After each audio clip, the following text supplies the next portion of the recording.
If you are struggling in a painful relationship and you want to figure out how to exert better boundaries, I want you to listen to this. And first of all, you should know that I have been there. I may have a Ph.D. in psychology and I specialize in attachment theory, but I only went back to grad school in middle age because I was in so many painful relationships. And I was able to break out of a traumatic bond by following a lot of the steps that I love to share with you. So first I need to explain something about what boundaries are. So there's this idea that you can put a boundary on somebody else. That you can say, I need you to do this so that I will feel better and that they will suddenly behave for you. Isn't that a wonderful thought? The truth is, we actually can't control anybody else's behavior and we can't control their words. So what is a boundary? A boundary is like a little safe, protective fence around you. And it's got a gate in it.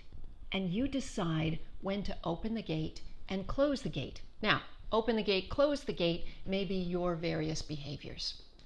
Before I talk about when you might open or close the gate for somebody, let's talk about how to figure out what your actual unmet needs are. Here's what I've learned. People in painful relationships who tend to have weak boundaries, when they were children, they were not given a strong sense of self. They were told by their parents, do it because I said so, or suck it up, or cheer up, or change your attitude. Instead of saying, what are you feeling? Let's find some words to talk about your feelings, and your feelings matter. So what happens is they get into their adult romantic relationships, and they think that their partner will be a benevolent parent. But sometimes their partner is cruel, uncompromising, and maybe even narcissistic. So, how do you get in touch with your feelings and your unmet needs so that you can healthfully set some boundaries with people? Well, the first thing I want you to do, in whatever situation it may be, is to simply ask yourself what's missing in your relationship, what you would like to see. And then ask yourself, what feelings does this missing thing bring up in you? So here's a simple, kind of benign example. Let's say your partner is chronically late and it makes you crazy because maybe you're cooking a meal for them, or maybe you're standing on a street corner waiting to be picked up for them. Both those things have happened to me many times, by the way. And you get so angry at the time and you want them to learn to be on time. You tell them, you nag them, nothing seems to change. Remember, you can't change somebody else's behavior. Okay, so instead, I want you to write a list of all the feelings you experience when you're waiting for them. You might need to go to the internet and Google some words of emotional language for English language. You're going to find many, many words. Maybe you feel disrespected. Maybe you feel angry. Maybe you feel abandoned. Maybe you feel sad. Maybe you feel confused of why they wouldn't want to take care of you. Write down all those feelings. And then I want you to own them. Those are your feelings. You deserve to have them. They are valid. Okay, next step. Now I want you to take out a piece of paper and I want you to make a list of all the things that could possibly happen that could heal those feelings. So, the person could start to show up on time. The person could apologize to you more authentically for their tardiness. You could get in an Uber or on a bus instead of waiting at a corner if they're late. You could eat the dinner yourself if they're not there. You could not cook for them. You could not rely on them for a ride. There's so many things. Whatever the problem is, make a list of what they could do to fix it and what you could do to fix it. And when I say fix it, I mean heal those painful, somewhat infantile, childish, but valid feelings. All right, now you've got your list. Now what I want you to do is cross off everything on the list that they could possibly do. Remember, you can't control other people. You can't make them do anything. Then I want you to look down the rest of the list and you can see all the options that are available for you. You see, people who have weak boundaries get stuck. They're trying to get everybody else to meet their needs, and they don't have actionable items to meet their own needs. So I want you to look clearly at that list, and I want you to start trying some of those actions.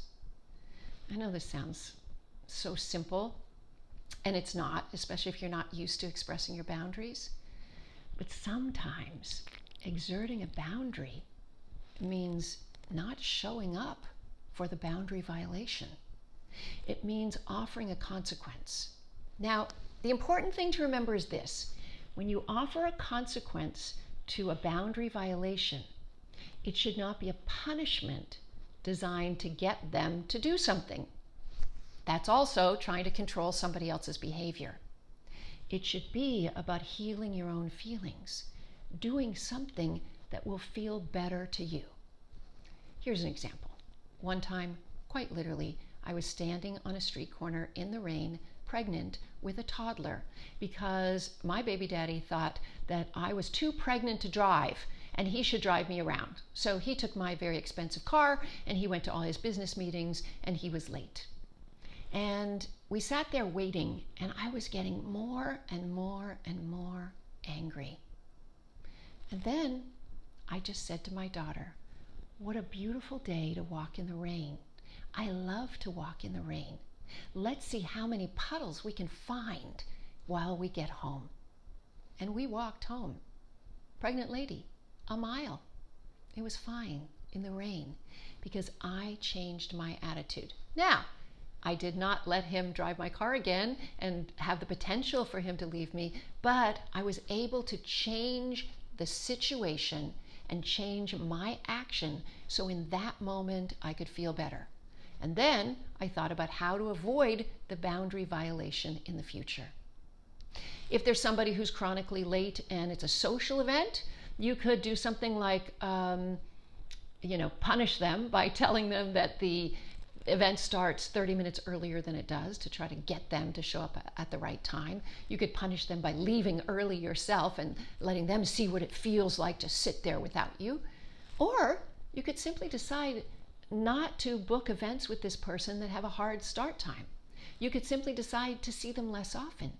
You could simply decide that this friendship is not worth it to you because it's bringing more negative feelings than positive feelings. You see, you have control. That's the cool thing about boundaries. They're your boundaries, and you decide what you're going to do and what you're not going to do. So let's go back to that little fence with the gate.